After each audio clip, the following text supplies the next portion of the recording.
নিজের ঘরকে স্বপ্নের মতো করে সাজালে মন্দ হয় না। ঘর হচ্ছে আমাদের শান্তির আবাসস্থল। নীড় হচ্ছে এমন জায়গা সারা দিনের সকল ক্লান্তি, অবসাদ, অপ্রাপ্তিকে পেছনে ফেলে যেখানে এসে দুদণ্ড শান্তি মেলে। তাই সেই জায়গার সৌন্দর্যকে আমাদের সবসময় মাথায় রাখা উচিত। আজ আপনাদের সাথে আমার ঘরটাকে একটু নতুনভাবে সাজানোর জন্য কি কি পারচেজ করেছি এবং কিভাবে সাজিয়েছি, পাশাপাশি থাকছে পেজ নিয়ে কিছু কথা। হ্যালো সবাইকে, কেমন আছেন সবাই? অনেক দিন ধরেই ভাবছি ঘরকে একটু সুন্দর মতো করে সাজাবো। কয়েকদিন ধরে ভাবছিলাম এই লাইটগুলা কোথায় পাওয়া যায়। তারপরে একটা অনলাইন শপ থেকে এটা অর্ডার করে দিলাম। পরন্ত বিকালে ব্যালকনিতে বসে এক কাপ চা খাওয়ার পরে যখন সন্ধ্যা নেমে আসে তখন মনটা কেন জানি ভীষণ খারাপ হয়ে যায়। তখন এসে যদি রুমে এমন লাইট অন করে দেয়া যায় তাহলে চোখের নিমিষেই মনটা ভালো হয়ে যায়। এই ভাবনা থেকে এই লাইট দিয়ে ঘরটা সাজানোর পরে ঘরটা কেমন লাগছে অবশ্যই আপনারা একটু কমেন্টস করে জানাবেন। আমার সবসময় আনকমন কোনো কিছুই বেশি ভালো লাগে, সচরাচর কোনো কিছু আমার মন কাড়ে না। তাই আমি দেখে শুনে বুঝেই তারপরে কোনো একটা কিছু পারচেজ করি। ইতোমধ্যে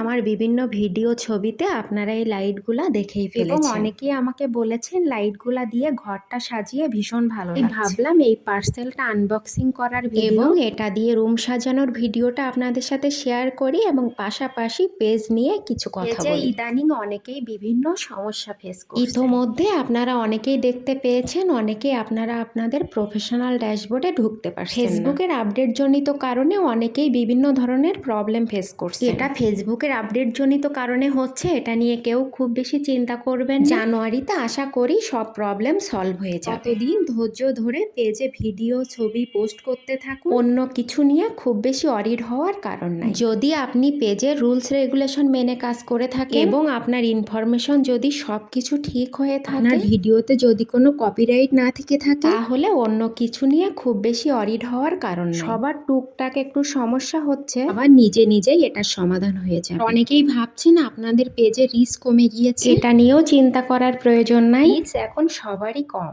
ভিডিও আপলোড করতে থাকুন, আবার রিচ বেড়ে যাবে। পেজে একটু রেগুলারিটি মেনটেন করে কাজ করবেন। আপনি যদি পেজে রুলস এবং রেগুলেশন মেনে রেগুলারিটি মেনটেন করে কাজ করেন অবশ্যই আপনার ফেসবুক সুরক্ষিত থাকবে। যাই হোক, অনেক কিছু নিয়ে কথা বলে ফেললাম। এই লাইটগুলা কেমন হয়েছে এবং লাইটগুলা দিয়ে আমার রুমটা সাজিয়ে আমার রুমটাকে কেমন লাগছে অবশ্যই সেটা জানাবেন। আর অবশ্যই চেষ্টা করবেন সবাই সবার পাশে থেকে এগিয়ে যাওয়ার জন্য, কারণ এই প্ল্যাটফর্মে কখনো একা সাফল্য অসম্ভব। কেউ আপনার দিকে হাতটা না বাড়ালেও আপনি আপনার হাতটা বাড়িয়ে দিন। 2-3 দিন রেগুলারিটি মেনটেন করে অন্যের ভিডিওতে কমেন্টস করুন, চতুর্থ দিন সে নিজেই আপনার ভিডিওতে কমেন্টস করবে। আজকের মতো এই পর্যন্ত, দেখা হবে পরবর্তী কোনো ভিডিওতে। ততক্ষণ ভালো থাকবেন এবং আমার ছোট্ট পেজটার পাশে থাকবেন।